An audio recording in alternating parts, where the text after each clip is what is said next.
Mummy हा हे बघ किती वेळ झोपले, ह्याला उठव काय?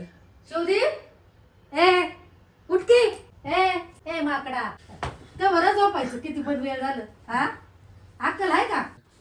सगळ्या सकाळ शिव्यांचा पाऊस पडल्यानंतर मग म्हणलं जाऊ दे आता परत एकदा झोपावं. 2000 years later.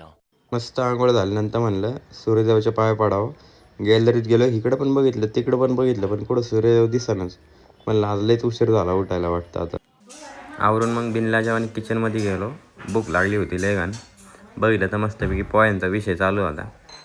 पोहे खाता खाता समजलं आमच्या मॅडमनी फोनवरती बोलता बोलता पोह्यामध्ये मिरच्याच नाही टाकल्या. हे फक्त मला आणि माझ्या भावालाच समजलं. पोहे खाऊन झाल्यानंतर भावावर गेलो बोंबलत बाहेर. म्हणलं दुकानावरती जावं.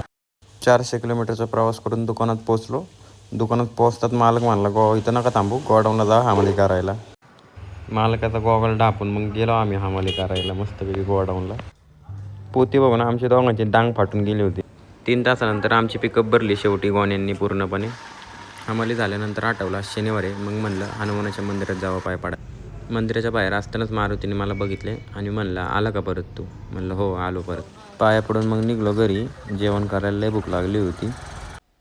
जेवण करून आणि झोप काढून मग निघालो पुण्याला जाता जाता मग आपले गरीब मित्र भेटले 2.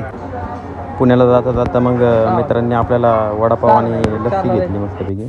वडापाव खाल्ल्यानंतर वाघ मस्तपैकी त्याच्या जंगलात पोचला होता. 1000 किलोमीटरचा प्रवास पार पडून. वाघ म्हणजे मी आणि जंगल म्हणजे माझा कम्फर्ट झोन. कम्फर्ट झोनमध्ये आल्यानंतर एवढं बरं वाटलं ना मला, शब्दात सांगू शकत नाही मी. आजसाठी एवढंच. भेटू उद्याच्या ब्लॉगमध्ये. धन्यवाद व्हिडिओ बघितल्याबद्दल.